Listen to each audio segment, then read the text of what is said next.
Sveiki visi susirinkę į fotografijos muziejų.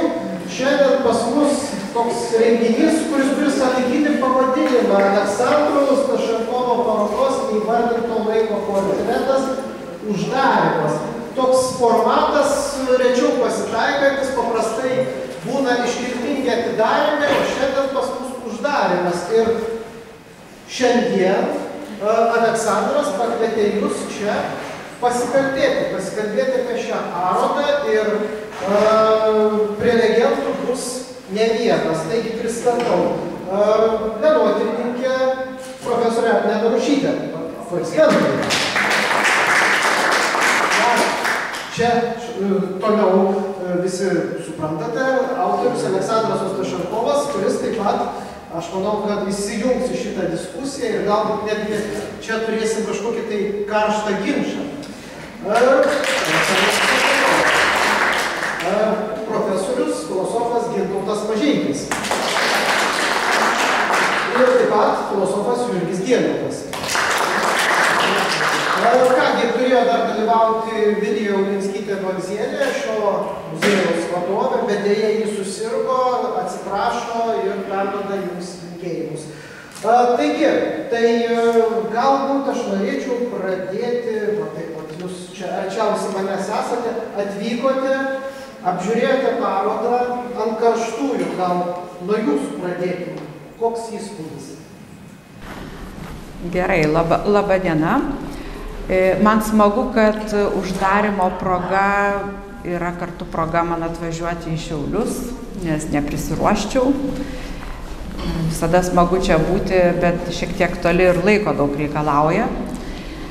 Tai va, o taip, parodą ką tik apžiūrėjau, vos spėjom lėtai su Aleksandru, su jo pasakojimais apeiti visą, nes čia labai daug kadrų. Jeigu jis dar būtų pasakojęs apie kiekvieną, būtų ir nespėję. Bet, na, ties kai kuriais tik staptelėm. Aš, aišku, pirmiausia žiūriu paties Aleksandro kūrybos kontekste, nes yra tai, ką tikiesi pamatyti ir skirtumas, ką pamatai. Tai šiaip yra tekę rašyti apie jo kūrybą, knygoms, pavyzdžiui, Kitas krantas, tokia pirma, man atrodo, knyga didžiulė buvo, ją labai prisimenu ir vėliau dar, ten Būsenos ir panašiai. Ir aš daugiau žinojau Aleksandrą kaip tokį būtent savo būsenų apmąstytoją, tokia vaikštinėtoja su savimi. Ir beje, šitoj parodoj yra viena siena skirta tiem tokiem pavaikštinėjimam, kur koks nors objektas daugiau yra kaip toks fonas susimastymui apie savo situaciją, kartu apie atmintį, apie kažkokius egzistencinius klausimus, kurie nėra aiškiai vardijami, bet ta juodai balta fotografijos medžiaga užveda mintis irgi apie juodai baltas egzistencijos pusės ir mes visi darom savo išvadas, kyla visiems savo mintis, turbūt fotografo užduotis tai išprovokuoti. Tai aš tokį gana melancholiško Stašenkovą įsivaizdavau, susitelkusi į save. Dabar čia šioj parodoj yra kažkas visai kito.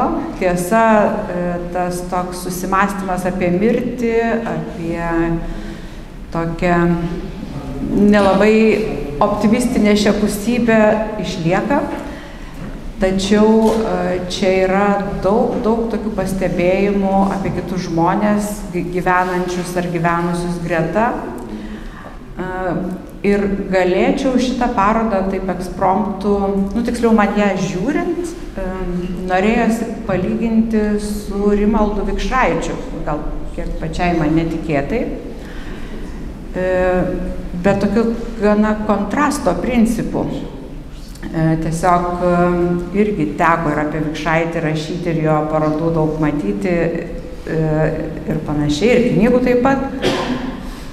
Ir jis taip irgi yra išgarsėjęs tokių rodymų žmonių, ne visiškai sutampančių su savo laiku ir kažkokių liktai kažkoks toks yra ir ironiškas žvilgsnis į tą žmogaus situaciją, kiaulių skerdimai, neįgalų žmonės, kažkas ten priešais kamerą ir išsirengia tie kaimiečiai, su kuriais jis bendrauja, jis pats taip pat. Tai pas Vikšraitį yra daug tokio performanso ir juoko iš tos situacijos, kurioje žmonės yra. Čia vat lyg ir tie patys žmonės, bet visiškai nėra to juoko. Yra toks vėlgi gilus susimąstymas apie laiką, kuriame jie gyvena. Ir man įdomu, kad nors šitos parodos tema yra laikas, kuris sakoma, kad neįvardytas, datos visos yra beje, galima pasižiūrėti, bet išdėliota nechronologiškai. Tikėtumės, tokio, jeigu fotografija rodo laiką, kažkokio tai ėjimo per istoriją, tokio, kur pajaustum, kaip viskas keičiasi. O čia specialiai viskas sumaišyta, ant vienos vienos vienam debesyje yra viskas, ir sovietmečio fragmentai, ir tas pereinamasis laikotarpis, kaip įvardija pats Aleksandras, tai yra 10-asis dešimtmetis, ir vadinamoji dabartis, kuri aišku irgi jau yra praeitis, kokie nors ten 2005 ar 2015 metai, žodžiu, artėjimas link dabarties. Ką toks sumaišymas duoda, tai pajutimą, kaip tarsi keičiasi kažkokie ženklai. Yra, pavyzdžiui, tokios dvi sugretintos fotografijos iš aikštės vienos, kur visiškai taip pat atrodo, netgi kažkokia vieniša figūra ten kažką veikia, bet tik tai dingsta sovietinis paminklas. Ir daug mes tokių situacijų matėm ir visą tai praėjo ir jau nebuvo, jau dabar gyvenimas visiškai kitoks. Ir tiesiog šitoj parodoj labai keistai taip pasižiūri ypač į tą 10-ą dešimtmetį, kuris yra pilnas labai tokių liūdnų, skausmingų momentų. Man, pavyzdžiui, įstrigo toks sudegęs namas, ten kažkur yra močiutė sėdi prie jo ir Aleksandras sako, buvo laikas, kai reikėjo turčiams užgrobti vietas, kuriuose galėtų pasistatyti namus su langais į kažkokį gražų peizažą. Tai visose miestuose tai buvo, čia net nesvarbu, kur tai vyksta, bet supranti, kaip dabar sakoma, mes taip niekada gerai negyvenom, tai ant ko pastatyta ta gerovė. Iš tikrųjų labai gerai viskas užsitušavo ir šitoje parodoje yra daug tokių priminimų, ką mes visi žinojom, stebėjom, skaitėm ten visokias baises naujienas ir norėjom nusigręžti. Ir kas taip ir nuplaukė, nes gyveni šią dieną, jo labiau, kad karas vyksta ir galvojasi apie daugelį dalykų vėl iš naujo. Vėl kitaip peržvelgi visą tai, kas buvo ir to pačiu sovietmečiu. Tai fotografas čia, žodžiu, atlieka tą darbą tokį, kad ištraukia visą tai, kad atmintyje vėl sužibėtų tie dalykai, kuriuos norėtųsi pamiršti ir paskatintų susimastyti apie žmogaus būseną, apie, čia bendrai taip kalbant, apie tuos likimus, kurios gal istorija taip sutraiškė, galbūt nulemta kažkaip viskas buvo ir persipina tokie situacijos sovietmečio, toj nelaisviai, kur kažkokios į kariuomenę išėjimai, kažkokie apdovanojimai, viskas svetima ir tie žmonės atrodo tokie susvetimėję nuo to, kas vyksta. Ir matai, kaip visą tai persikelia ir į dabartį, kur, išlieka tas pats susvetimėjimas su tuo, kas yra aplink. Tai mano ekspromptinis toks, gal paskui dar toliau kalbant daugiau pasisakys, bet pirmi įspūdžiai. Gintautas Mažeikis galbūt. Jo, ačiū Agnei, įdomu, mes taip aptarėme, kad Aleksandrui po 3 pasisakymų perduosim, todėl jis čia man iškart perdavė mikrofoną. Čia jau taip buvom sugalvoję. Šią parodą esu matęs ir skaitmeniniu pavidalu gerokai anksčiau. Kai kurias fotografijas jau ir atspausdintas dar anksčiau. Ir visaip kaip galvoju, ir kadangi Aleksandro fotografiją daugmaž įsivaizduoju, esu matęs ir daug parodų ir žiūrėjęs daug jo išleistų knygų. Iš ties, kaip Agnė kalbėjo, egzistencija, filosofija ir tiesa ir čia pat pasirodantis mirties šešėliai atplėšia, sakyčiau, Aleksandro fotografiją nuo to karnavališkumo, kurį Agnė minėjo. Bet aš truputį apie ką kitą dar galvojau šiandien, kad kai jau čia ne pirmą dieną galvojau, Aleksandras ir ne tik jis, ir ankstesnių kartų fotografai turėjo ilgą laiką tokį išvystytą savo analoginį matymą. Ne analoginis matymas, analoginis mąstymas. Jis gerokai skiriasi nuo vis greitėjančio, sakyčiau, skaitmeninio pasaulio konstravimo. Ir tas skirtumas, jeigu mes žiūrime jau į atspausdintą fotografiją, ne iš karto ir pamatysime. Tad čia panašiai taip, kaip yra lėtai gamintas maistas ir greitai gamintas, arba jeigu norite gerai brandintas vynas ir tuoj pat pateiktas. Kaip mano draugai sako, jei neturit skonio, tai koks jums skirtumas. O jeigu jūs turite skonį, tai skirtumas yra grandiozinis. Tai čia irgi yra toks niuansas, kad analoginis mąstymas, jisai yra tapatus pasauliui. Pasaulis yra analogiškas, nes skaitmeninis. Skaitmeninis yra antipasaulis. Ir kai fotografas įeina į mąsto analogiškai, tai jis mąsto dideliais periodais. Tai irgi toks paradoksas, kadangi fotografija suteikia mums galimybę, bent jau Baudrillardas taip sako, įsiskverbti į tą akimirką ir viską paversti hiperrealybę. Tai, kas ten trunka mikrodalelę, pamatome kaip ištisą amžinybę. Bet ir kitas procesas, kad žmogus, kuris kuria, kaip panašiai ir tapytojas, jis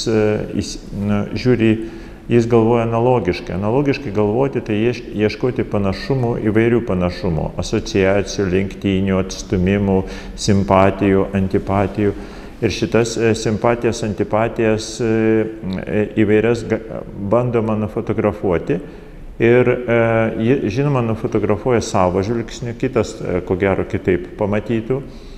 Ir čia prasideda būtent ta filosofija, kuri yra atitrūkusi nuo naratyvo. Naratyvas paprastai, pavyzdžiui, ideologinis naratyvas socialistinio realizmo, pavyzdžiui. Tai arba, palikime, arba tiesiog kritinio realizmo. Jis mus skatina pirmiau apgalvoti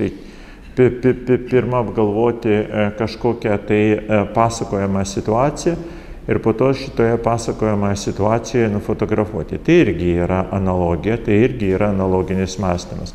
Bet pats analoginis mąstymas, atitrūkęs nuo naratyvo, nuo pasakojimo, jis konstruoja arba sukuria, arba atveria daugybę kitų palyginimų. Tai pamatai ryškų palyginimą, kuris tave jaudina, šiuo atveju Aleksandrą jaudina. Jis jį mums ir pateikia. Pateikia ar tai kontrasto pavidalu, ar tiesiog įspūdžio pavidalu, kurį mums parodo. Ir problema žiūrovo, kad žiūrovas irgi turėtų išskleisti lygiai tą pačią analogiją.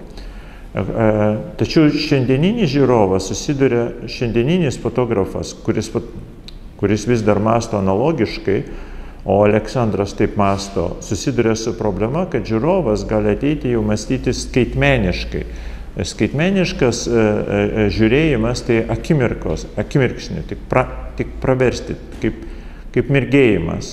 Visa tai susitraukia į tam tikrą mirkčiojimą, kuriam nebereikia laiko išskleisti. Ir čia aš dabar įsivaizduoju, susidurėme su problema, kad štai Aleksandras pateikia mums fotografijas analoginės, kurias mes turėtumėm su jumis kiekvieną iš jų išskleisti.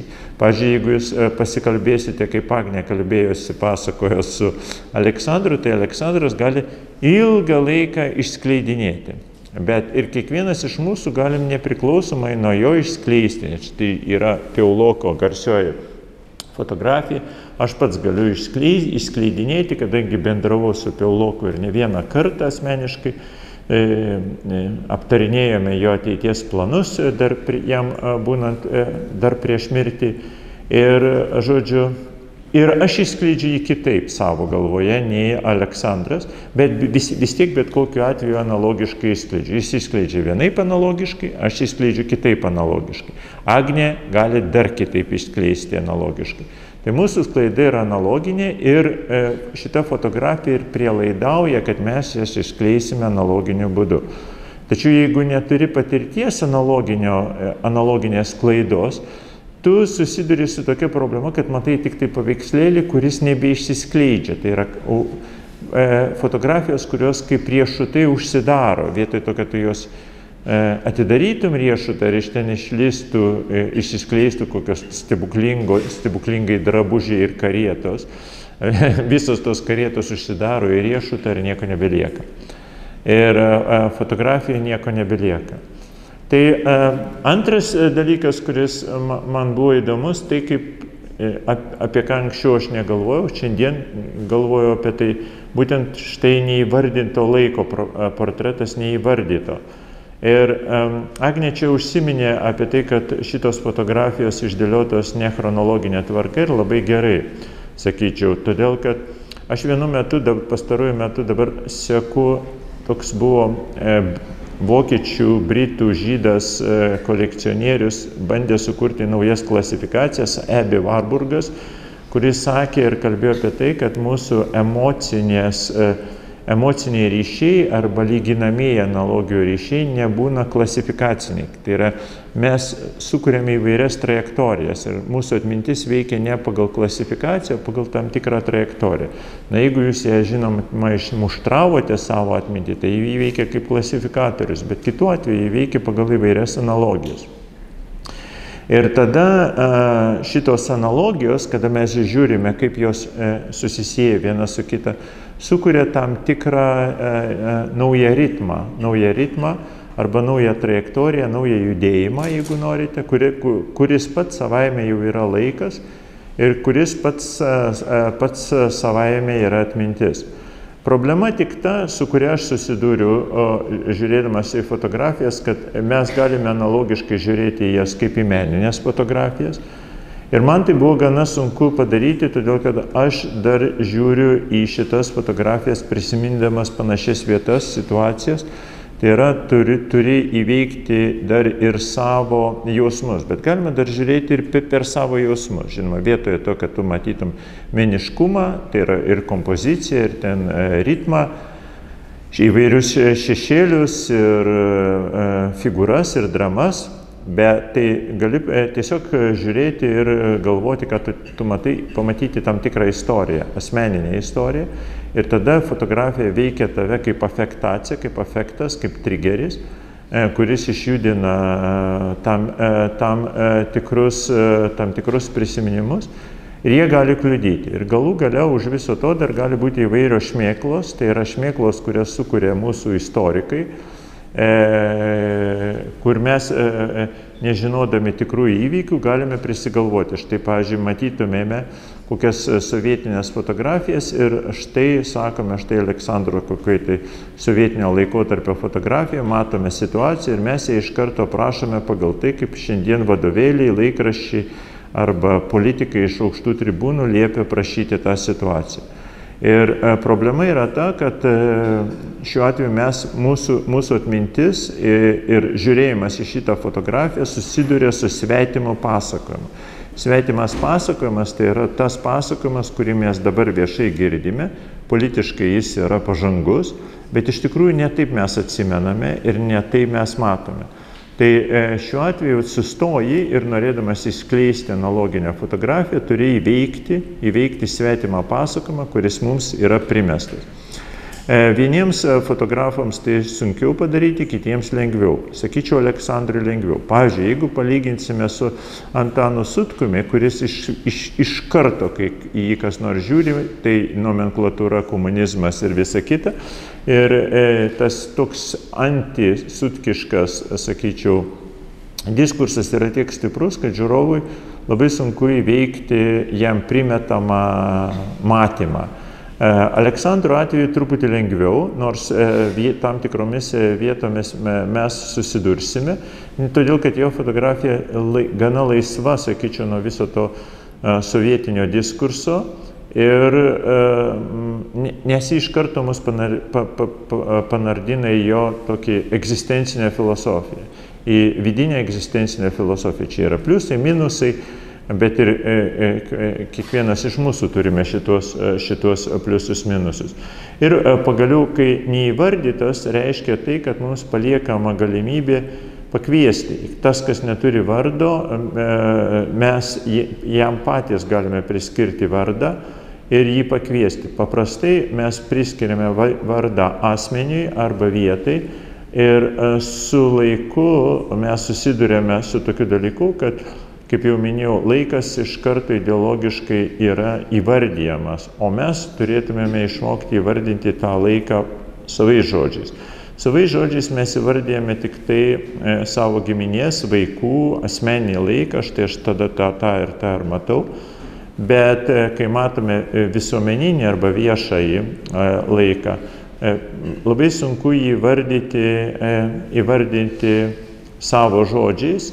Pavyzdžiui, koks nors Kmita, ar ne, rašytojas įvardyja savais žodžiais, tai jis, pasitelkdamas kitą kalbą, įveikia primestą tikrovės regėjimą ir todėl, kad gali pakviesti tą laiką, tas laikas ateina. O Aleksandras pakviečia laiką ne žodžiais, o fotografiją. Ir aš galvau, ką reiškia, kai mes vaizdu pakviečiame laiką. Ne žodžiu pakviečiame laiką, o vaizdu pakviečiame laiką. Ar tas laikas ateina, panašiai kaip kad pakviestumėme žmogų, ateik čia, Jurgi, būk šalia manęs, ir tada Jurgis gali teiktis, gali nesiteikti ateiti, bet kokiu atveju aš galiu jį pakviesti ir tikėtis, kad tas įvykis atsitiks. O kai fotografiją matau, visai neaišku, ar tą laiką aš galiu pasikviesti ir ar jis ateis, ar tas ateimas yra užtikrintas. Ir aš manau, tame ir yra visas šaunumas, kad kai tu pasižiūri šitą fotografiją ir tu tik tuo pačiu žiūrėjimu, dar be jokio naratyvo ir pasakojimo, tu vien savo akimis ir savo žvilgsniu gali pakviesti šitą laiką, ateiti kaip meninį, asmeninį arba priklausomą ir nepriklausomą. Ir tas laikas pats apsisprendžia, priklausomai nuo tavo psichinių savybių, ateiti ar neateiti. Ir taip žiūrovas gali save įvertinti, ar dalykai, kuriuos parodo mums Aleksandras, jie ateina pas juos, ar neateina. O Aleksandras įvardyja mūsų būčiai svarbius dalykus, todėl labai daug tolių, labai daug miglų, labai daug ateimų, išėjimų, kelių tiksliau, labai daug kelių, ir kurie, kartais gali sukelti nerimą, sakyčiau, žiūrint. Todėl, kad tai yra ne tik ateimo, bet ir išėjimo keliai. Tai tokios mano mintis buvo žiūrint į šitas fotografijas. Ačiū. Jurgis? Jurgis Gėlaukas. Sveiki. Buvo jau užvesta šiokia tokia intriga, aš pabandysiu tą intrigą dar labiau supainioti, sutirštinti ir panašiai. Tai, ką gerbiam Agnė ir Gintautas užminė mum, bandykim spręsti taip, kad esminis Aleksandro skiriamasis bruožas, stilistinė ypatybė, visą tai galima įvardinti gražiu lietuviško žodžiu tamsoraiška. Žinom, ir daug yra rašyta, kalbėta apie šviesoraišką, šviesos raštą, bet nemažiau yra įspūdinga fotografijoje rašto prasme ta tamsioji pusė. Ne tik pats negatyvo gruntas, rezervas, resursai, bet yra kitas dalykas. Tai, ką Aleksandras padaro estetiškai, technologiškai per brūkšnį, tai yra sluoksniai arba pakopos, kuriom laike arba laikuose, laikiškume mes galime arba kopti aukštyn, kol mumise kažkas identifikuojasi, nušvinta, kol mes surandam vardą arba pavadinimą, kas tai yra, o tai yra absoliučiai filosofinis klausimas. Jeigu mes užduodam tą klausimą, prasideda išminties ieškojimas. Kitas dalykas, jeigu mes nuo tos rastos šviesos ar atskaitos taško leidžiame žemyn, mes atsiduriam keistoj ir labai tokio intriguotoj situacijoje. Agnė užsiminė apie kronos, apie chronologiją, yra priešybė tam kairos arba kairologija. Kairos būtų tas esminis įvykis, lemiamas įvykis, lemiamo virsmo įvykis. Man regis, Aleksandras štai šitoj tamsoraiškoj sustabdo arba randa sustabdytą tą mirksnį, blyksnį, išplečia ir mūsų žvilgsnis turi atrasti tą išplėstinę akimirką. O čia yra ir tai, ką Gintas užsiminė, kalbėdamas apie sklaidą. Fotografinė sklaida yra begalinė intriga. Viena vertus galim ieškoti vaizde atvaizdo arba priešingai galim ieškoti atvaizde vaizdo. Ir nuo to, ko mes ieškom, skiriasi tam tikros pozicijos. Kitas dalykas, ką vėl norisi akcentuoti, kas būtų Aleksandro skiriamasis bruožas, tai Aleksandras bando įvesti savo fotografinėme mąstyme oponavimą tarp diskursyvumo ir ikoniškumo. Perfrazuojant Liotarą, kuris kalbėjo apie skirtumą tarp diskurso ir figūros, diskursyvumo ir figūratyvumo, Aleksandras štai atvaizduose mums pateikia begalės langų, vaizdų vaizde, atvaizdų atvaizde, kurie atsiveria, atsidaro ir tiesioginė prasme, kaip ta moteris toj autoparduotuviai, kaip ta įspūdinga ten kampe vestuvių fotografija, kur neaišku, ar ten yra vestuvės, ar kažkokia vestuvių mirties fantasmagorija, ar dar kažkokie kiti dalykai.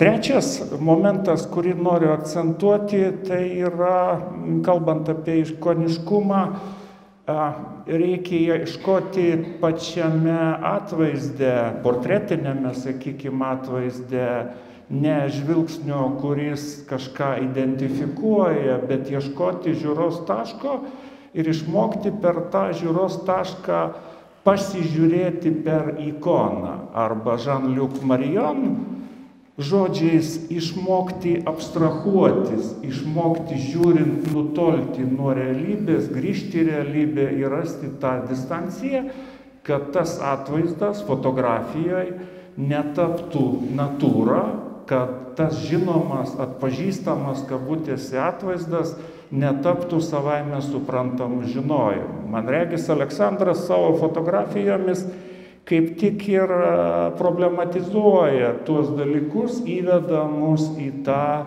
poleminį lauką ir tame poleminėme lauke mus palieka. Ir čia tada reikia prisiminti Heideggerį, kuris kalbėjo viena vertus, kiek yra išraiškos, tiek yra būties, bet Aleksandras čia įveda nors ir diskursą, tačiau vizualinį diskursą ir svarbiausių faktorium nelaiko kalbą, o svarbiausių faktorium laiko tą bekalbį, tylų, ramų žvilgsnį, kuris laukia, kol ateis nuotaika, kol atsiras nuotaikingumas, arba iš mūsų tikisi, iš jūsų tikisi, laukia, kol ateisim prie atvaizdo, sustingsim sutriksim ir ta sutrikimo akimirka ir bus ta atvertis, tas susitikimas, mūsų nuostata, mano nuostata, tada pradės ieškoti fotografijoje kažko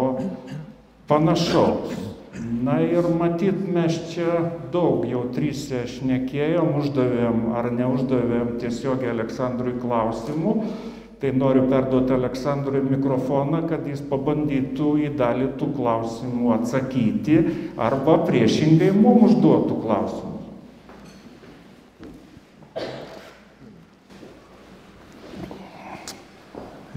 Taip, man labai įdomu buvo klausytis trijų žmonių, kompetitingų, menotyrininkų, filosofų. Dėkoju labai, kad jie rado laiką ir atvažiavo paskutinę dieną pamatyti, praplėsti savo akiratį, gal kažkiek tai ir patirti. Kas buvo man įdomu šitam apmąstymė, kai aš pradėjau žiūrinėti po to, kai mane išprašė iš Šiaulių naujienų. Čia irgi galima įvardinti kaip neįvardytą laiko kažkokį virsmą, kada iš dviejų fotografų pasirenka nuolankiausią ir neprieštaraujantį, nepasakantį tą, ką galvoja, žmogų palieka, o nepalanko reiškia atleidžia. Tai turėdamas laiko laisvo nuo žurnalistikos ėmiau dairytis, kokį čia gyvenimą aš pragyvenau. Ir pasirodo, žinoma, čia yra ir tokių klasikinių senų fotografijų, kurios jau sovietmečiu buvo eksponuojamos parodose, spausdinamos ten almanachuose Lietuvos fotografijai. Kitur rašomos apie tuometinę fotografijos Lietuvos fotografus ir iliustruojant kažkokiais tai darbais. Bet man įdomu buvo tas virsmas. Aš supratau, kokiam taške aš atsidūriau. Aš turiu laiko dabar ir nesu kažkoks aktyvus žmogus, kuris kiekvieną dieną turi, darbo metu, pabuvoti gal kokiuose 5 taškuose, kartais reikia nukirpti jos tas gabaliuką, kad spėti išryškinti, padaryti fotografiją, o tavęs jau laukia kolega ir vairuotojas atliekti į kito miesto galą. Aš pagalvojau, kad nežinau, kaip čia ir įvardinti. Gyvenimas man suteikia tokią galimybę ir pasižvalgyti iš anos epochos, iš savo jaunystės, peržengti tą virsmą, valstybės gimimą ir kokiam taške dabar mes esame. Aišku, analizuodamas savo būti tam laike ir savo gyvenimą ir kūrybą tuose dešimtmečiuose, ateina toks klausimas, kasgi vyko su mūsų gyvenimais. Čia yra, aišku,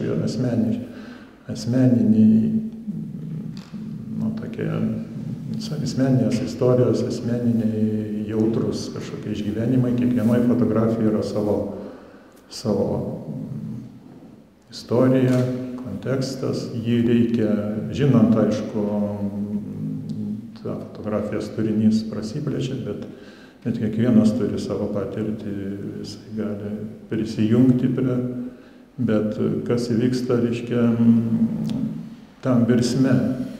Yra konkreti istorinė, sakytumėm, nežinau, istorikų yra ar ne, yra istorinis momentas užfiksuotas, ten yra metai, bet kas atsitinka vėliau. Jis tuomet turi vieną istoriją,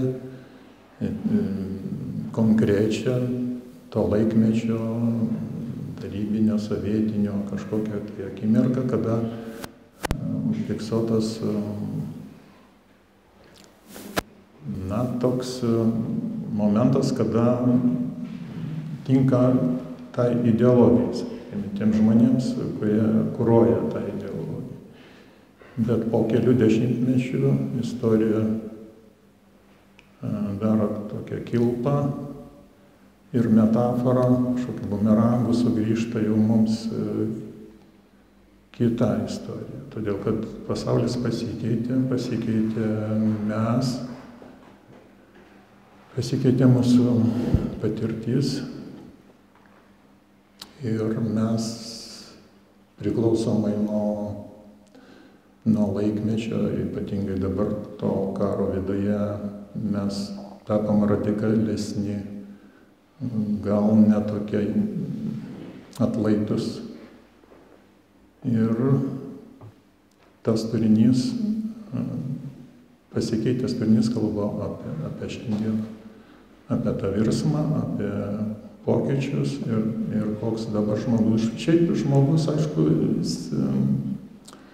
jo, tas mentalitetas, sakykime, jis kaip žmogaus, jis nelabai keičiasi nuo sakykime, antikos laikų iki dabar.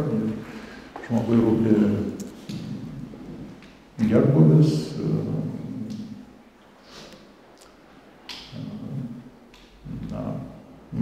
materialūs dalykai ir turbūt, jeigu esi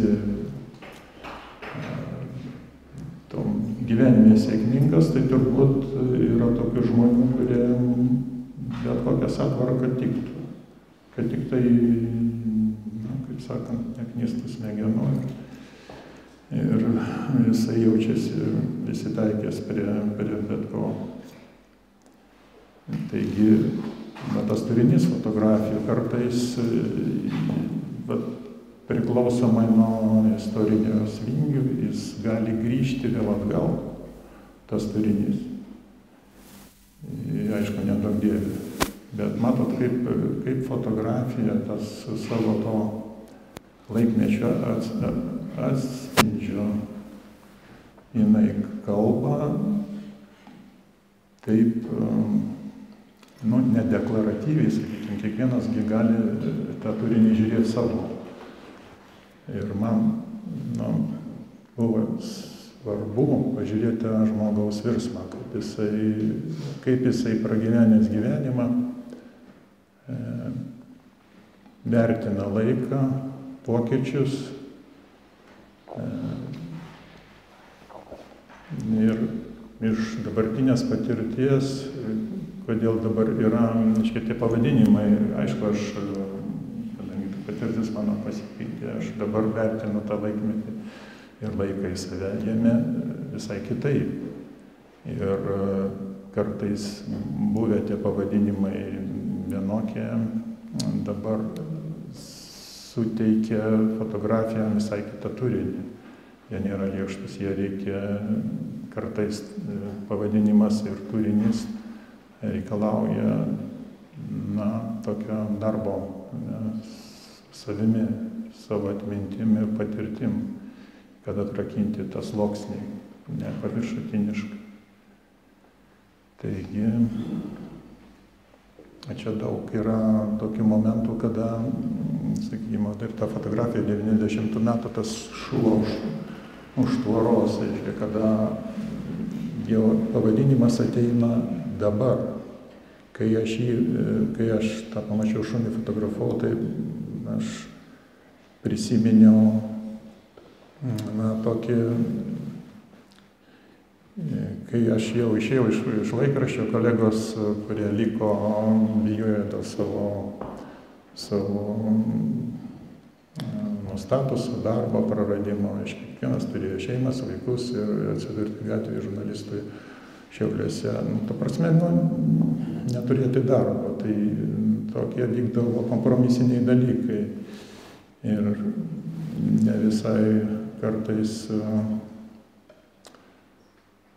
atsiliepiant apie savininkus, kada jie įsigijo tą laikraštį, paskui, kai aš išėjau, pradėjau, tai mano kolegos kartais ten kažkur įgeldavo ar prašydavo ten tokią ir man tas šuo buvo kaip tokia metafora, ne, kai būdavo eini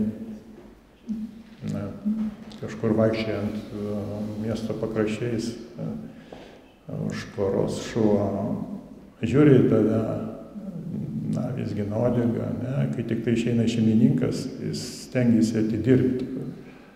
Ir jisai tada, aiškiai, rodo, ir dar kartais atsigrėžia į šeimininką, ar aš gerai loju, ar gerai, aiškiai, praeivį kolioju.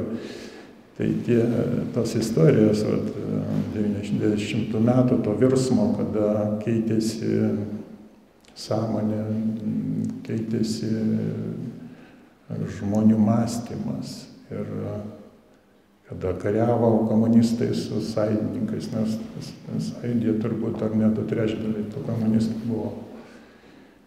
Tai va tas pavadinimas permainų metas, į tą šuo už tvoros, man asocijuojasi su to laiku.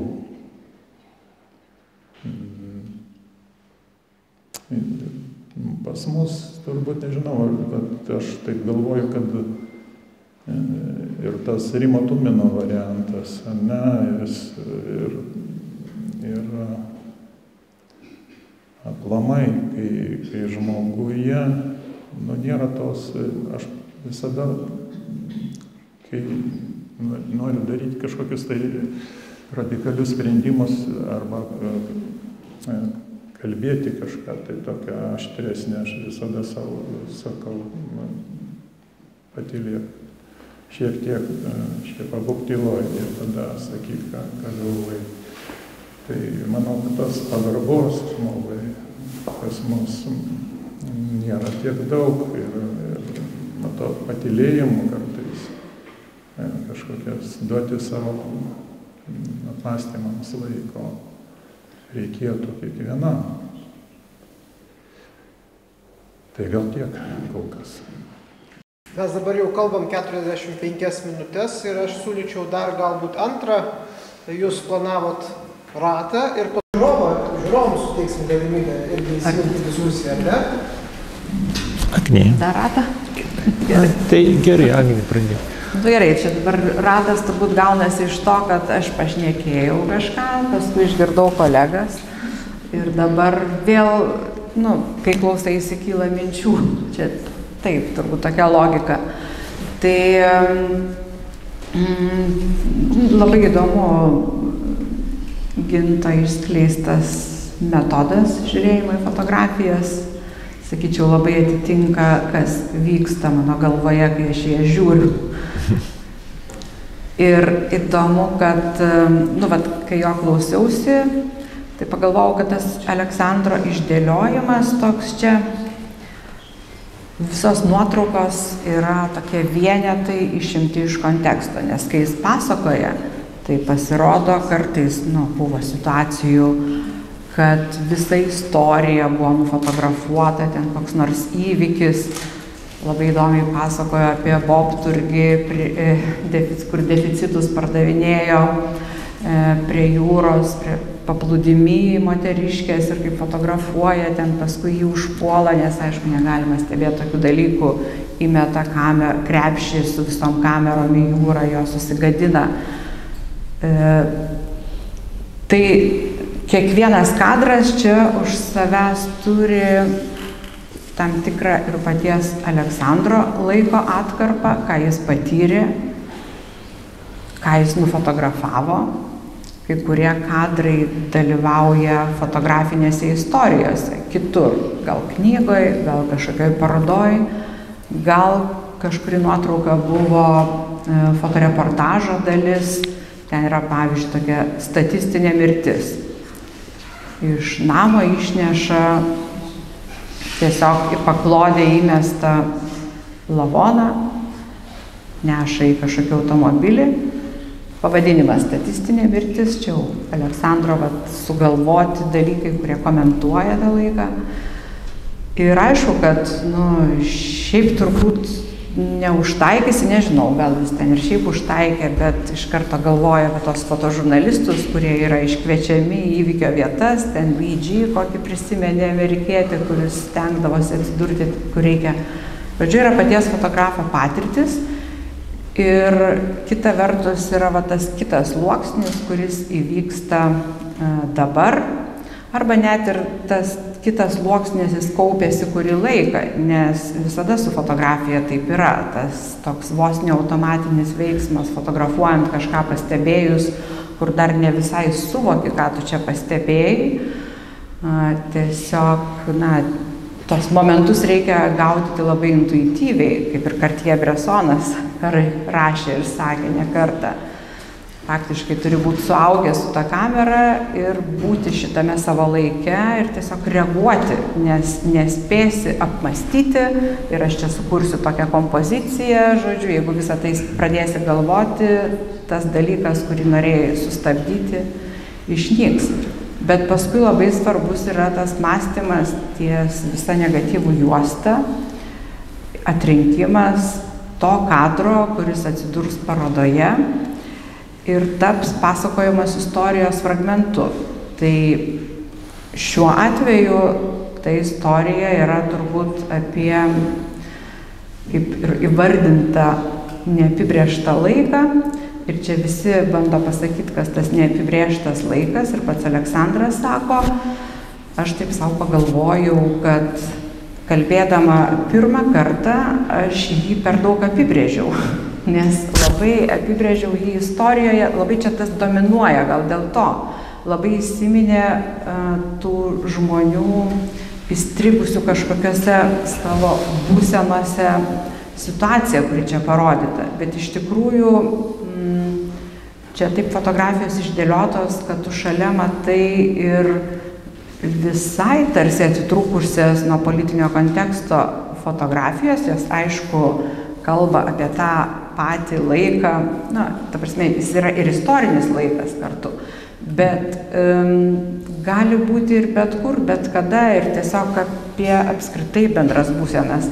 Man kaip simbolis to būtų, bet tokių fotografijų čia yra daug, tai būtų tokia nuotrauka, ten gale yra, man atrodo, moters atostogos, atrodo taip vadinasi, gal dėl to, kad aš pati moteris ir labai man įstrigo, žodžiu, sekmadienis, man buvo atostogos.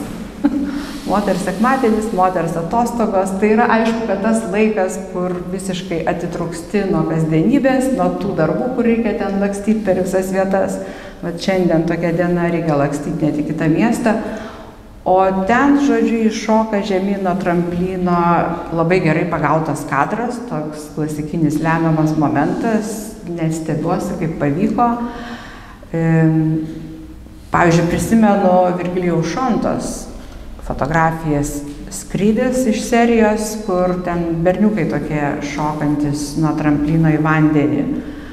Lyg ir tas pats veiksmas, bet kitas pavadinimas, kitas kontekstas ir ta nuotrauka kalba visai apie ką kitą. Aš tos Aleksandro nuotraukos, ją kontekste Šontos pamačiau tik todėl, kad tas pats veiksmas, bet ji labai kalba būtent apie visą šitą laiką, kuriame yra visko ir jo nesuvesi į vieną temą ir negali už tai jo ir įvardinti.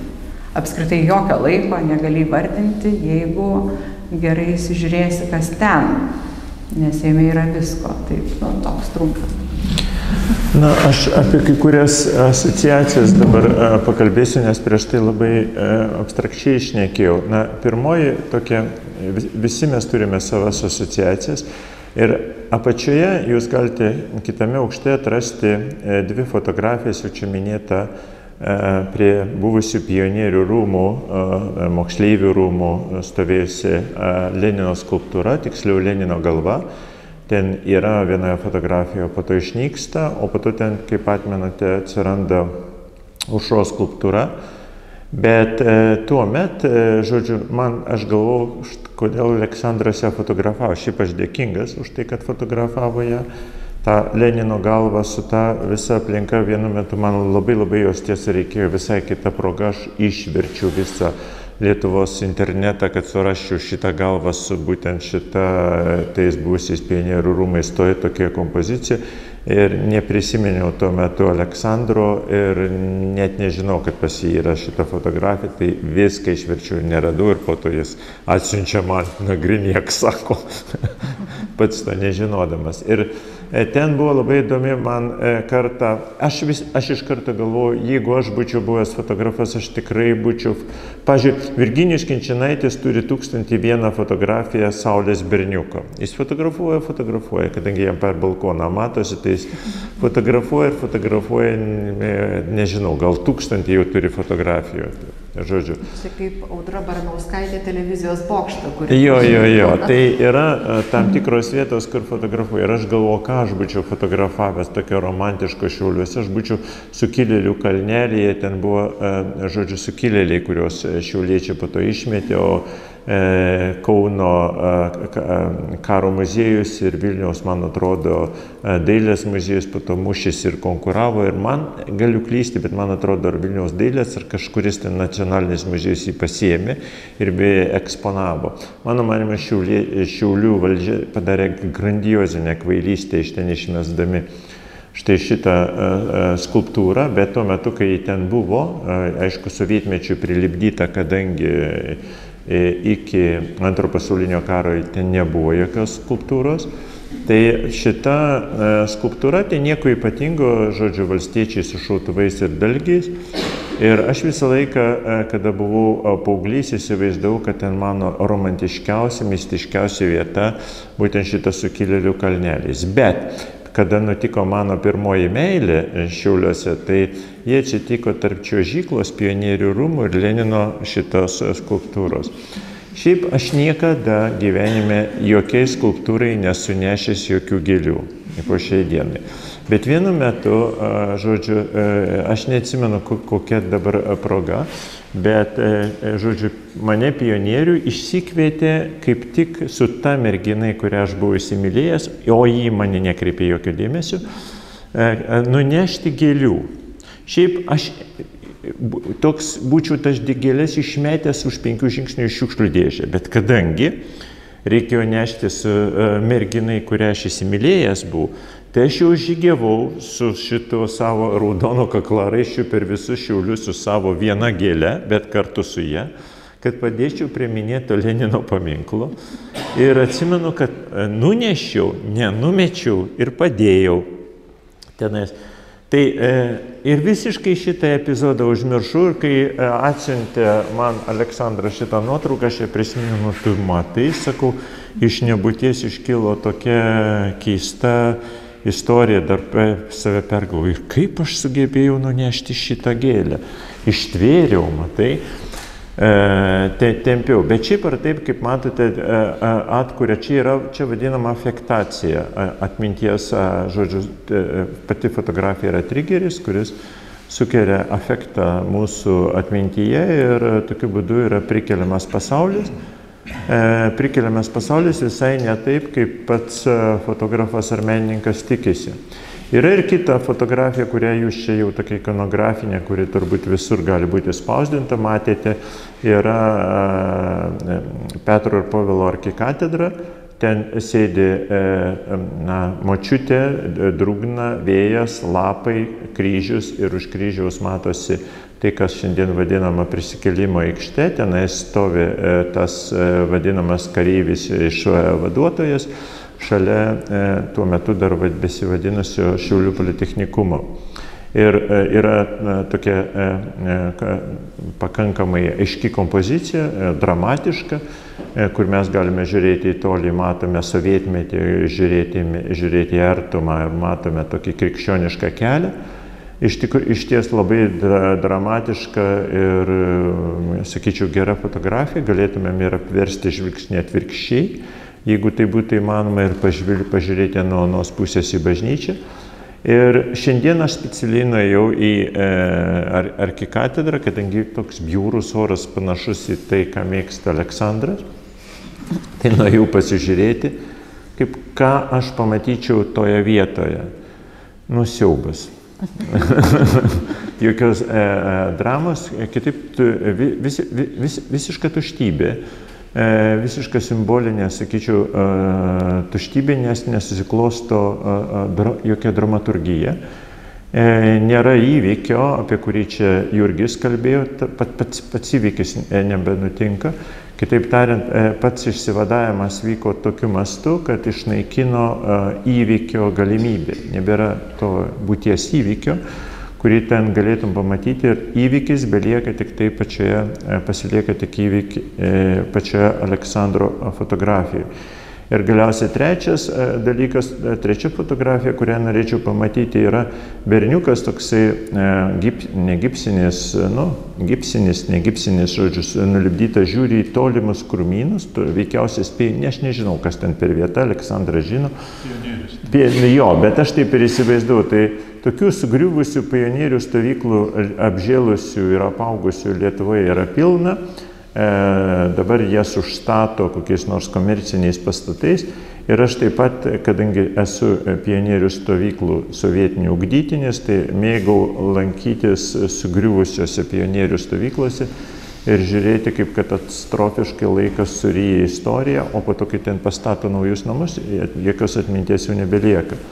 Ir šitas berniukas, nusisukęs nuo mūsų, tiesintis ranką į kažkokią tai nesančią tikrovę, išnykusią tikrovę, nepaprastai yra simboliškas. Tai yra, jis vis dar yra įsiterpęs į tą laiką tarp ano buvusio ir tarp ateinančio, kur ir jo nebeliks šitos skulptūros, kuri bus ištrinta ir tiesiog suvažinėta traktoriai, sutrinta į miltus.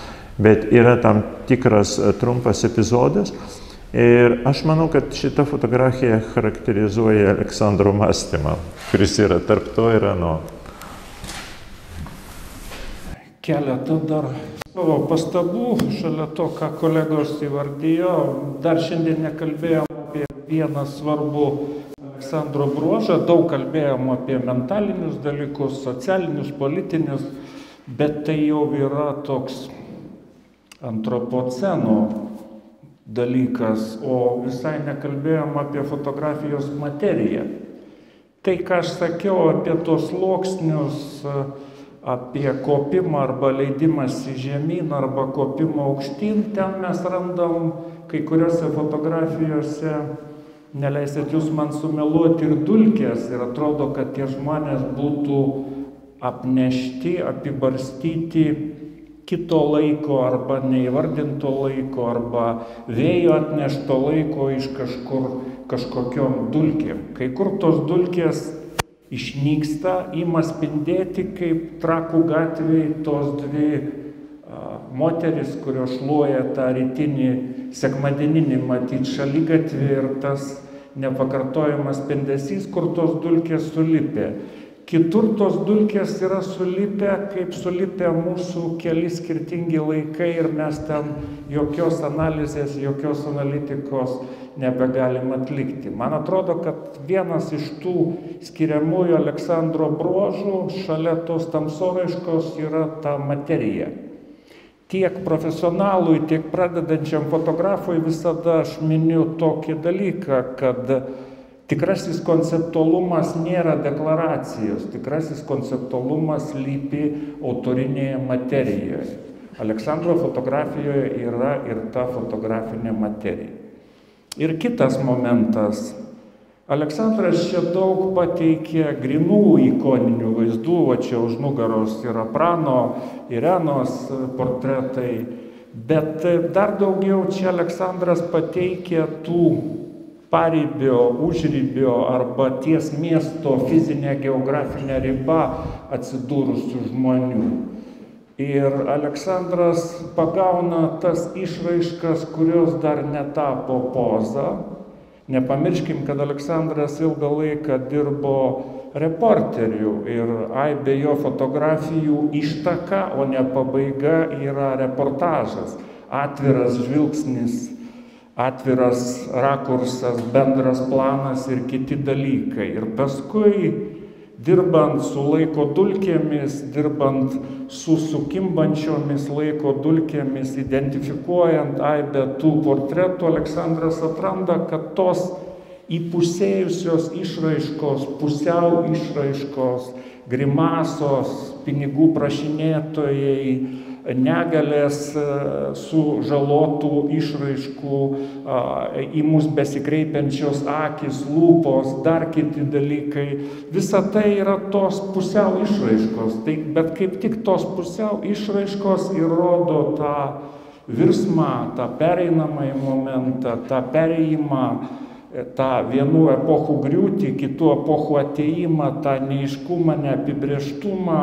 Tas vaikas ten sėdintis, prašantis išmaldos, kada geriau įsižiūri tą išraišką, ten yra kitas svarbus dalykas, ką randam irgi aibė Aleksandro fotografijų, su Gintu prieš parodą apsikeitėm replikom, tai yra tarsi kino bandymai, plačiaja to žodžio prasme. Italų kilmės amerikiečių psichologas Ernesto Spinelli yra įvardyjęs tą situaciją kasdienybės misterijomis. Kada kažkas tik kalasi, kada kažkas tik tai beldžiasi, kada kažkas tik tai lipdosi, formuojasi. Aleksandras nebijo šitų išraiškų ir savo fotografo žingsniais, savo fotografijomis artėja prie trečios tos realybės, prie to, kas yra fotografiška. Labai lengva mums pasakyti, kas yra fotografas, jeigu jis turi statusą, savo darbais save liudija, labai lengva pasakyti, kas yra fotografijos, kadangi mes jas esam matę. Sunkiausia yra pasakyti, kas visame tame yra tikrai fotografiška. Vat į tą klausimą noriu, kad pats autorius ir atsakytų.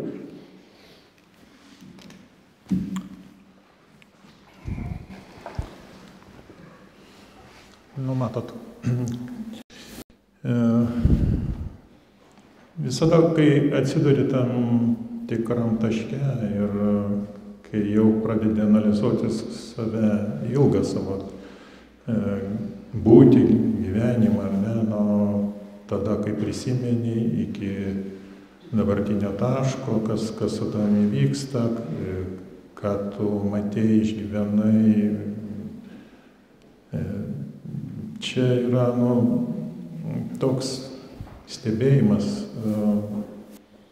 savęs, savo būties, virsmo ir apmąstymai kažkokie. Kartais tu prieini prie tokios minties, kad gyvenimas tave jau nelabai domina, nes tu viską jau matei, patyrei ir niekas tavęs jau nieko nenustebins. Tiesiog jau vyksta kažkokie pasikartojimai. Ir tas laikas, kuris įvykęs tas virsmas, jis gal tu tikėjaisi kažko kito ir jis neatitiko tavo kažkokiu tai lūkesčių. Tai toks yra ir tos parodos rezultatas, sakykime, pasižvalgyti nuo 68 metų, kai ta fotografija, kurią Gintautas Mažeikis įvardijo, čia buvo kaip ir pirma mano fotografija, tokia su tėvo fotoaparatu, kažkokiu tai smieną, paprastučiu. Gal dėl to ir nėra visiškai tokia kokybiška, kaip su šiuolaikiniais fotoaparatais. Bet 17 metų jaunuolis, ar ne, kažkodėl nepraėjo, ar ne, pro šalį jau galėjau ir kaip ir daugelis kitų kartų. Kartais peržengti savo tą nepatogumą kažkokią, tai nenorą, baimės galbūt peržengti tą ribą, kuri jungia tave nuo fotografuojamo. Ir kartais pagalvoju, kad jeigu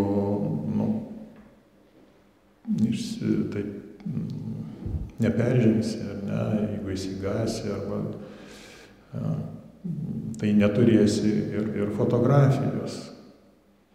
Aš nesu profesionalus žurnalistas, nes aš esu baigęs filologiją Šiaulių pedagoginiam. Dėl to gal ir ta profesija mano buvo, darbas laikraštyje kažkoks kitoks, nei tų profesionalų fotografų, kurie ten nubėgdavo, kažką nufotografuodavo.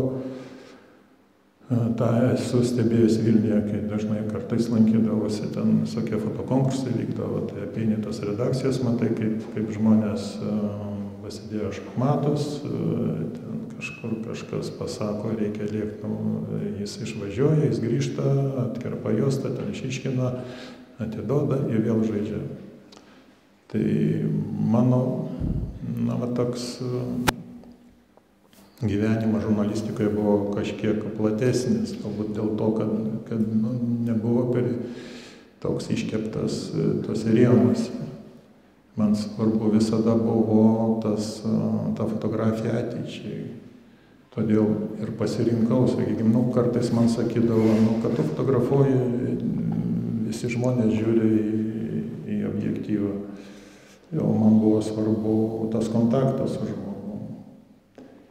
Ir kai tie herojai kartais žiūrėdavo iš laikraščių, tą, kuris ten skaito juos, apie juos, tai atsirasdavo tas kontaktas skaitančiojo su to žmogum. Tai tokie dalykai, o dėl tos fotografijos ten trečiam aukšte, kada 90-ieji, 91-ieji Leninas yra ruduo, močiutė šluoja, 91-ieji, močiutė šluoja ruduo, paminklo nėra. Čia yra ir raktas į šitą pavadinimą, kas įvyksta virsmas, atrodo tik tai skiria metai, ar ne, tarp dviejų fotografijų, bet jūs pagalvokit, koks yra virsmas žmoguje, kada peržengiamas tas slengstis ir atsiduria visiškai kitoj situacijai, kada istorija, asmenybės keliauja prieki, bet masė žmonių atsilieka, reiškia, keliais žingsniais, jie dar masto, reiškia, praeitimi. Tai šitas virsmas ir yra tas neįvardytas laikas, kas su mumis atsitinka, kai mes apmastom laiką, laikmetį ir save jame. Aš kartais klausiu, kas tas neįvardytas, aš netaip seniai, aš mėgstu pabūti su savim kažkur už miesto paribiais vaikštant ir apmastant, kartais pavargsti nuo savo minčių, bet du kartus sutikau tą vieną žmogų, tokį jau matyt atsisveikinimas kažkoks buvo jo veide su gyvenimu. Vyras, kuris matyt iš ten ir su savo visais prioritetais, matyt iš tarybinių laikų, galbūt jisai ir koks karo dalyvis, bet jisai sėdi ir telefone klausosi rusiškų dainų kažkokiu, tai ten iš tų senų rusiškų filmų. Ir šalia sėdi šuniukas taksas. Bet jų patirtis vienoda, ir to šuniuko, ir to žmogaus. Bet taip kartais vaikštai be fotoaparato, kadangi jau patirtis kita, kažkada jaunystėje aš vaikščiau su fotoaparatu ir dėl to išliko nemažai to laikmečio fotografijų. To žmogaus ir to virsmo galbūt, kai keičiasi santvarkos, kokiom istoriniam taške tas žmogus dabar. Bet tuomet aš neturėjau ir labai gailėjausi, aišku, būtų peržengti tą ribą ir įsibrauti jo tą būseną, į tą jo, matyt, atsisveikinimą, galbūt gal kažkokias savo gyvenimą visą tokį skanavimą galbūt, ne. kai jis pakėlė akis į mane, pažiūrėjo, aš pamačiau, kad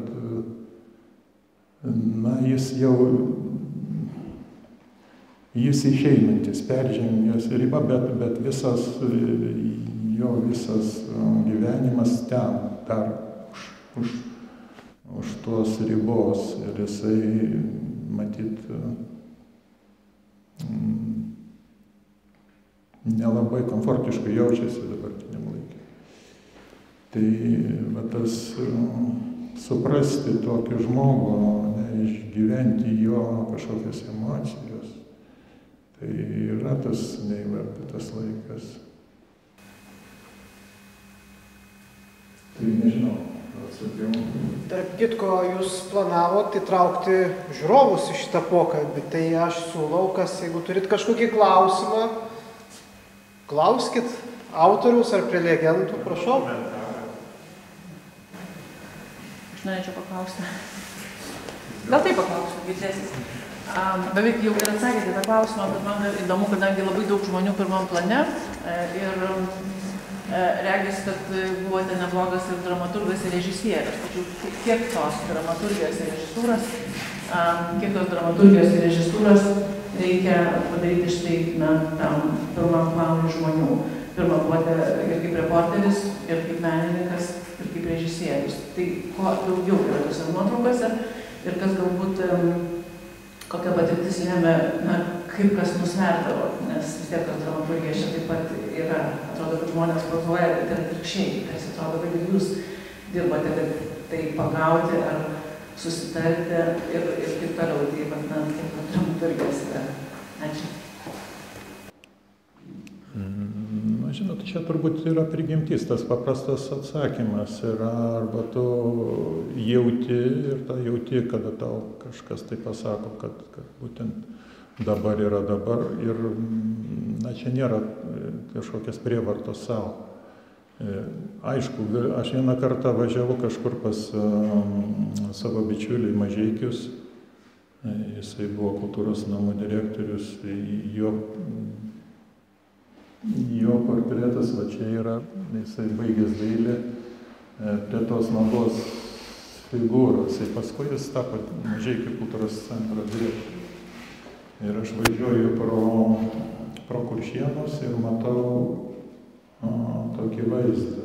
Ir aš turiu fotoaparatą, bet negalėjau išdrįsti peržengti šito jau tos lenkščio, tos ribos, kaip matyt,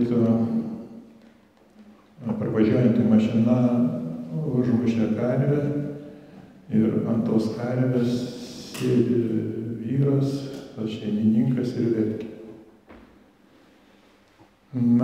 Reporterio kažkokia tai siela ar ne, būtų čia sustabdais, nufotografuoji ir ten galbūt gauni kokį Volt Preslo auksam, bet aš sustojau, pažiūrėjau ir nuvažiavau toliau. Tai, matot, yra tokie dalykai, bet yra ir tokie dalykai kaip Paryžiuje, ten Liuksemburgo sodas, aš neatsimenu, prie katedros tėvo, ten iš kitos pusės.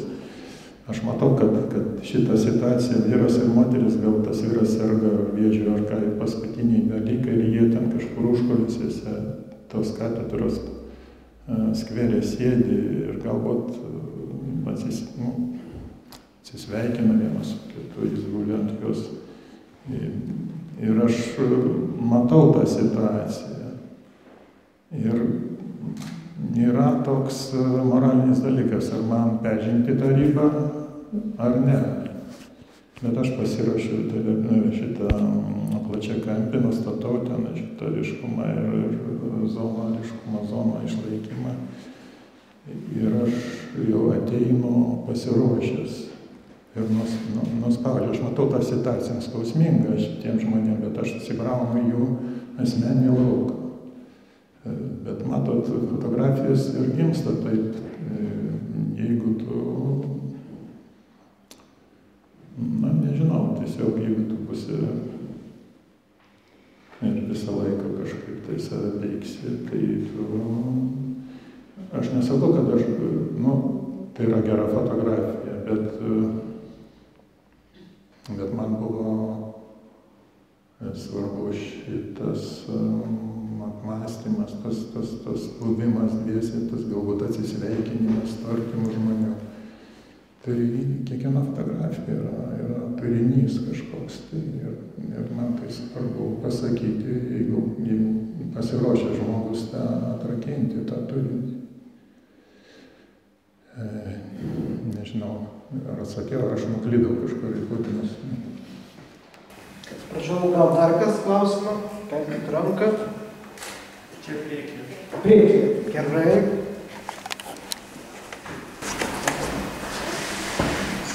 Aš fotografą noriu paklausti, yra įdomu, kokia reakcija žmonių į šias fotografijas, kurie yra gimę sovietmečiu ir gyvenę tą laikotarpį, ir žmonių, kurie yra kur kas jaunesni. Ar jūs matot kažkokį emocinį skirtumą? Tai aišku, mano karta, kalbėjo ezopo kalba, aš nežinau, dabar ta ezopo kalba gali ir grįžti, aš nežinau, bet čia tokios fotografijos iš anų laikų, kur iš tikrųjų tą turinį reikėjo kažkokio pasiruošimo ar neatrakinimo. Dabar jos neatrakinamos mano kartos žmonių, kurie ten buvo. Ir kas įvyksta su mumis, reiškia, tas virsmas, kažkokį primityvėjimo pusę, tai,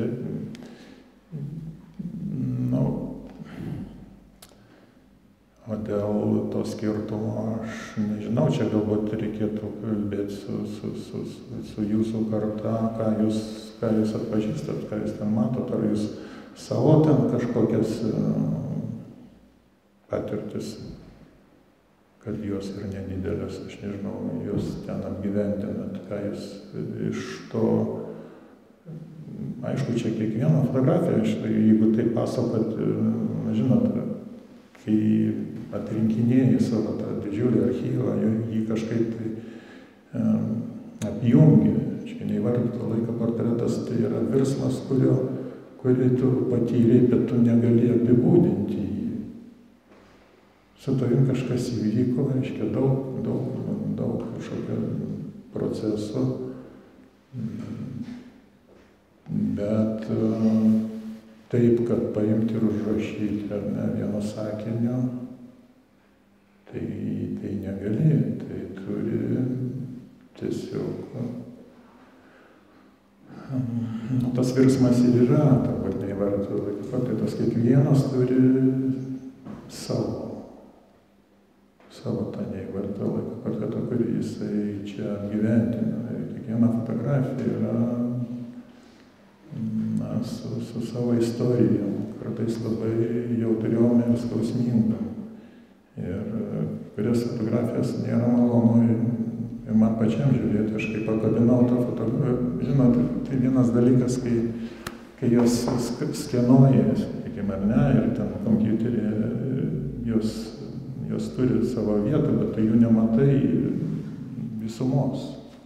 Turi kiekvieną fotografiją matai, ją analizuoji ir ten tą turinį matai, bet visumos tu nematai. Tu tik kaip pakabinėjęs, aš čia pakabinau, aš buvau šokė pats nuo savo tos. Vienas toje erdvėje su savo istorijom, su savo praeitim, savo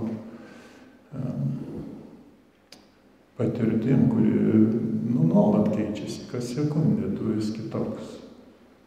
Ir prie sekundę tu negalvojas apie kažkokį tai, reiškia,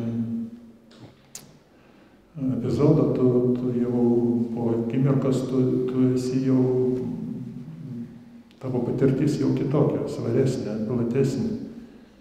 Tai kiekviena fotografija yra, aišku, su savo istorijom, bet, žinot, ir laikas irgi savo istorijų, kiekvienas mes savo istoriją turime. Žinoma, jūsų patirtis, mano patirtis, laikmečio virsmas,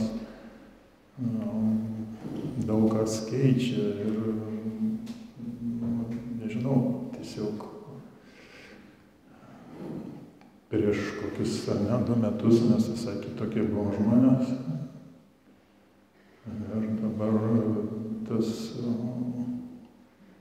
ta patirtis taip slegia, kad kartais aš aplankau savo ten artimųjų kapus ir aš matau, sakykime, na to laikmečio tiesiog aukos, jos neatlaikė tos įtampas, neatlaikė kažkokios savo gyvenimo analizės, galbūt nežinau. Jie tiesiog šio laikmečio aukos, jauni žmonės, mano. Tai žiūrėdamas į kažkokią šviežią kapą, kai tu matai, kad ten dar gyventi ir gyventi, tai pagalvoja, kas čia su mumis vyksta.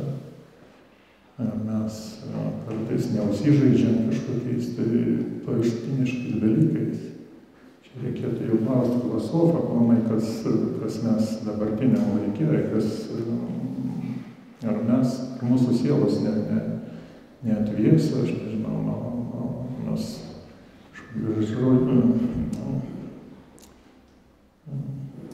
švenčiai žaidimų galbūt, ne?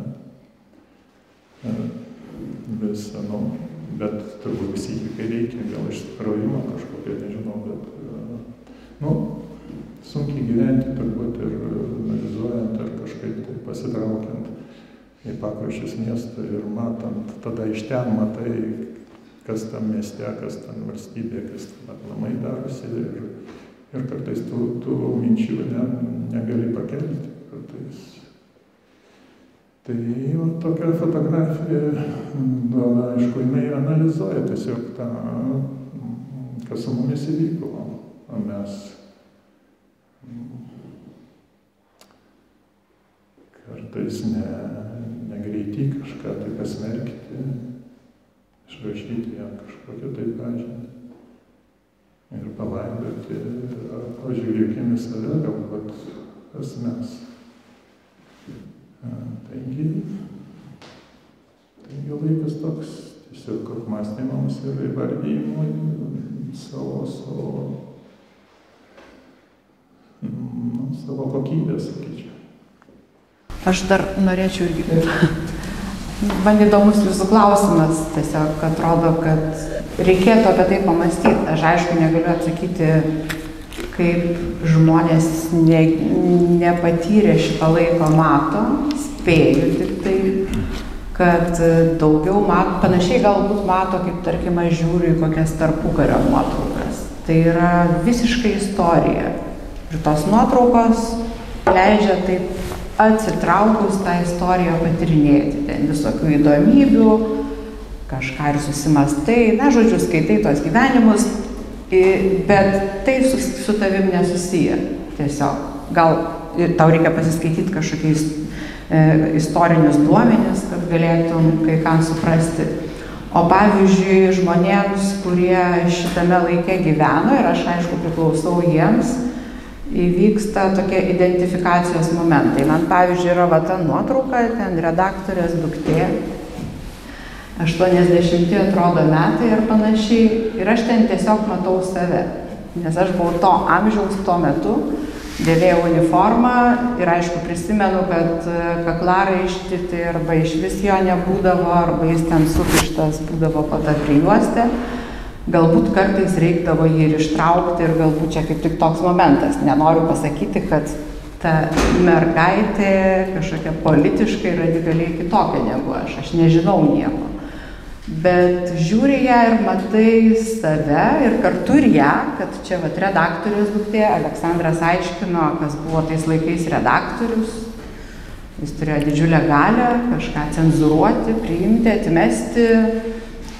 Dabar galia kitokia redaktoriaus yra, aš pati esu laikraščio redaktorė, dar ir todėl identifikuojuosi Kultūros savaitraščiu.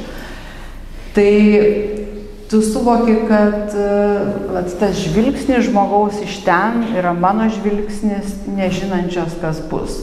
Kaip viskas čia versis, pasikeis ir dar, aišku, čia yra vaikas, kuris daug ko išvis nežino apie tą aplinkinį pasaulį, kas vyksta, kokie politiniai momentai, skurdas, ten dar kažkas.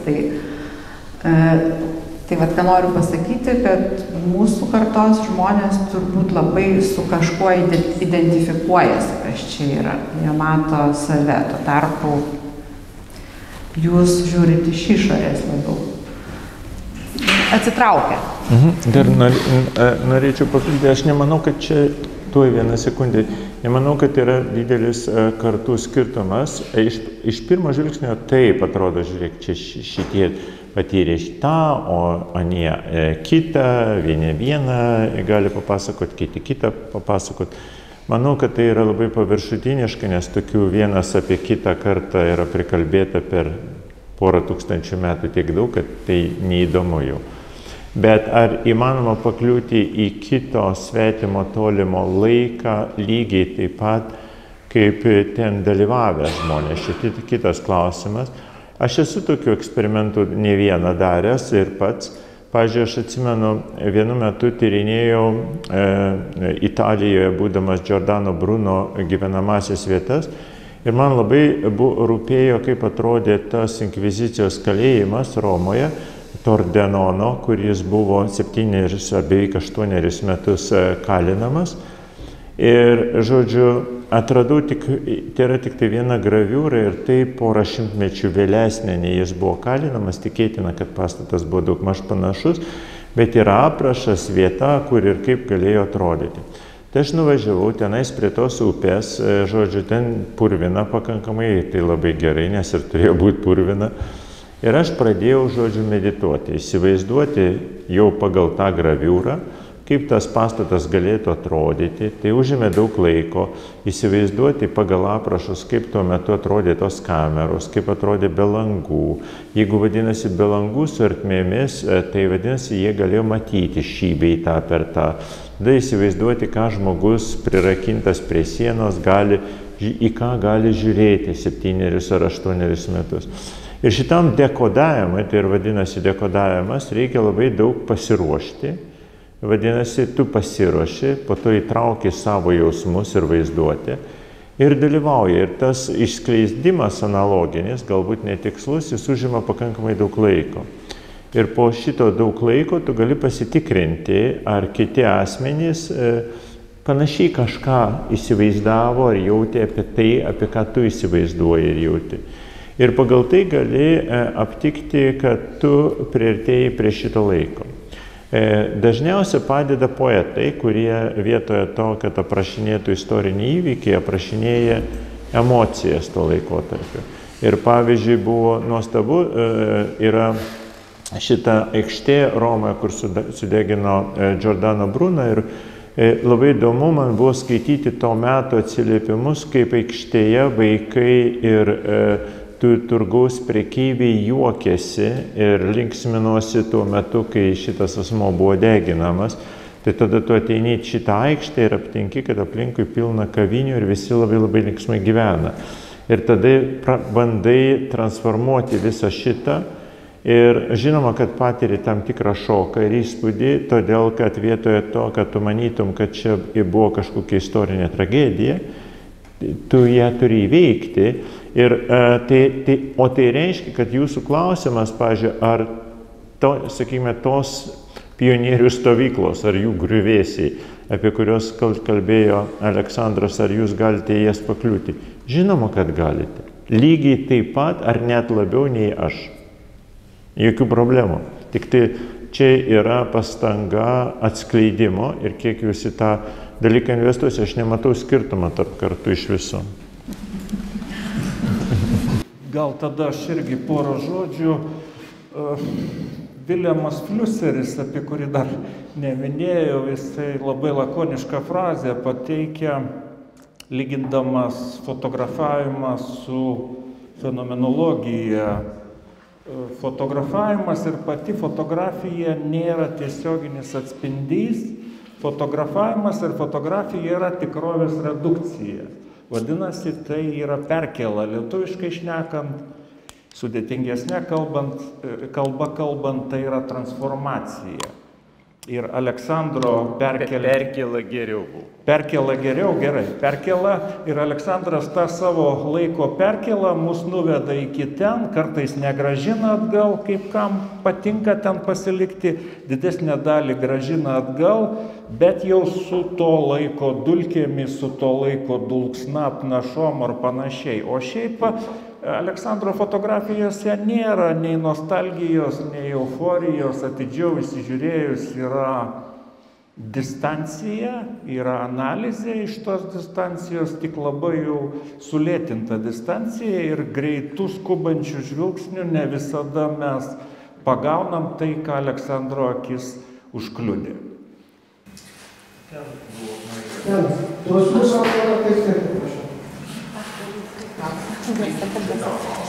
Aš labai dėkuoju šią parodą galimybę pasikalbėti su jumis, bet toks mano pastebėjimas įėjus į parodą, iš tikrųjų man irgi buvo klausimas, o kodėl nėra pagal laiką sudėtos tos nuotraukos, kodėl aš negaliu palyginti.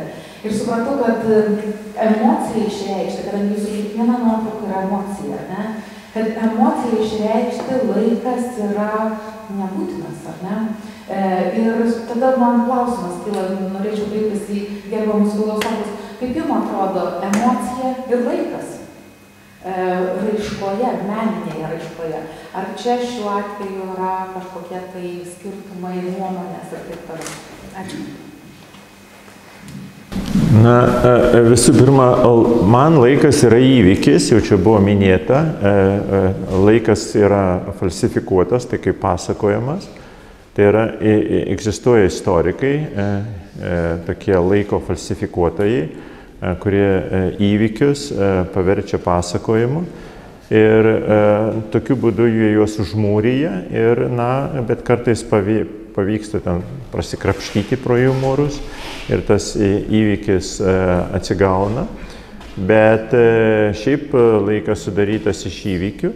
O įvykis įtraukiamas labai įvairiai ir mąstant, ir, žodžiu, čia jau ir Jurgis minėjo, kaip tik norite. Ir emocijos, ir mąstymas, ir laukimas, ir abejingumas, visa tai yra įvykis ir įvykyje yra labai labai daug visko.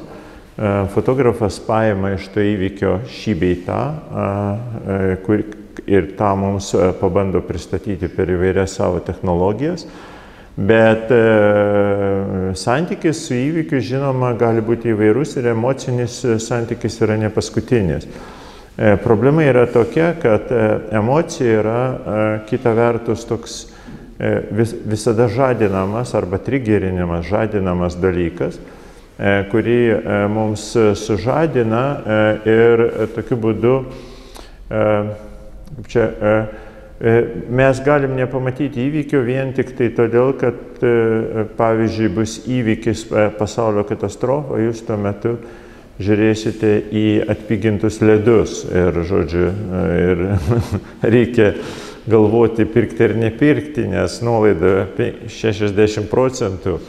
O tai, kad čia, žodžiu, Boeingai krenta ant žemės, čia, žodžiu, kažkas ne tiek svarbu.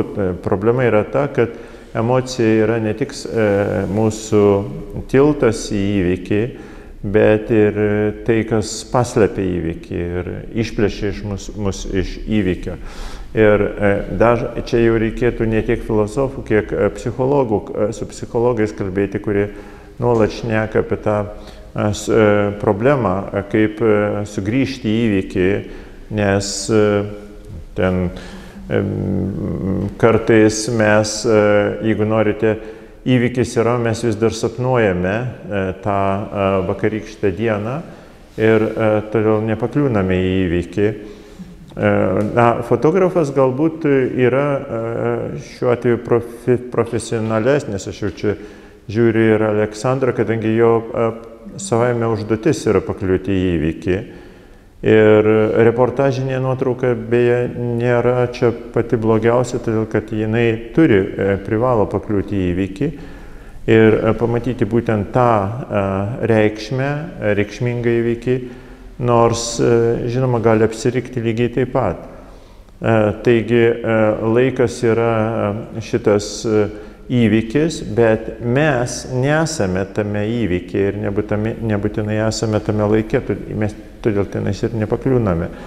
Ir pakliūti į laiko įvykį nėra taip paprasta, todėl kad net nesupranti, kas čia dedasi. Tai užsienyje, kada mes būname, labai dažnai nepakliūname į įvykius, nes yra kažkas mums nesuprantama, kas čia dedasi. O štai Aleksandras pasakojo, vargšė nutrenkta karvė, verkiantis šeimininkas, jis šiandien sustoja ir pravažiuoja, pakliuvo į įvykį, nesvarbu, kad nenufotografavo. O mes galėjome galvoti apie sugedusią santechniką namuose ir nepakliūti į įvykį. Tai čia yra profesionalumas, pakliūti į įvykį. Tai mes jau artėjom prie 2 valandų mūsų renginys, tai siūlyčiau taip kažkaip į pabaigą, jeigu dar kažkoks, gal vieną pabandom klausimą, jeigu yra iš salės, prašau. Labas vakaras. Galvoju, kad šią savaitę nusidėlsime parodą, atrodo išrūšiuojamas. Iš tikrųjų, klausimas, Aleksandrai, jūs būtų, tai jūsų fotografijos kalba šnekasi ir turbūt kiekvienam jos pasakoja kitokią istoriją pagal savo patirtį, kampų ir tiesiog įsivaizdavimą. Mano klausimas, kad jos pasakos ir taip pat, kad šnekate, ar jūs kalbatės su jomis ir jeigu kalbatės, tai ką sakote? Su fotografija. Su savo fotografija? Na, žinot, kai jos matai po vieną, ne, ten kažkur tai negatyvas skanuoja ir tam, kad susidaryti įvaizdį, ką tu turi namai, ne, čia yra, įsivaizduojat nuo 68, galbūt ir anksčiau dar ten kažkur kažką ir apjungi šitą neįvartą laiką iš dabartinio taško, iš savo dabartinės patirties, praktiškai šitas rezultatas gimsta va dabar apmąstant, aiškiai pateikiant jum, kaip aš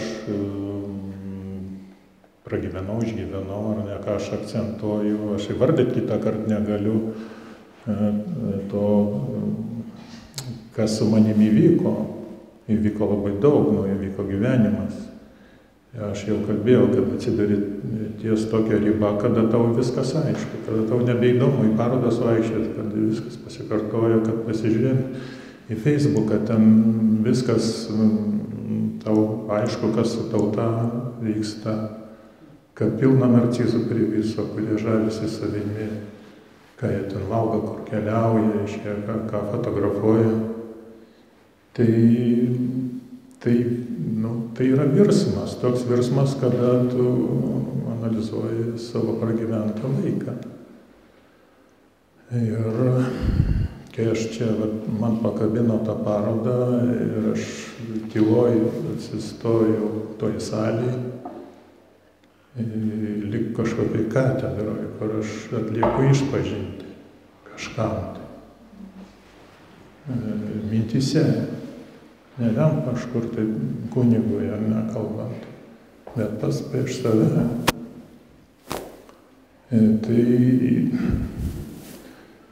Tai kažkas tai tokia vyksta su tavim, tokio sakralinio, aš nežinau, kas, kaip lyg tai nuskanuoja savo gyvenimą prieš mirtį, ar ne, kai sako, ten prabėga kažkas, tai ten atsiveria kažkoks ten šviesa ir tunelis.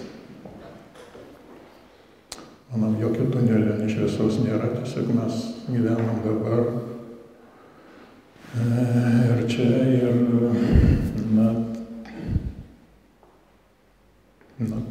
gyvenam ten, tiesiog kur patys savo ir sukūrėm tą gyvenimą, į savo vertybės ir savo nepasitenkinimą.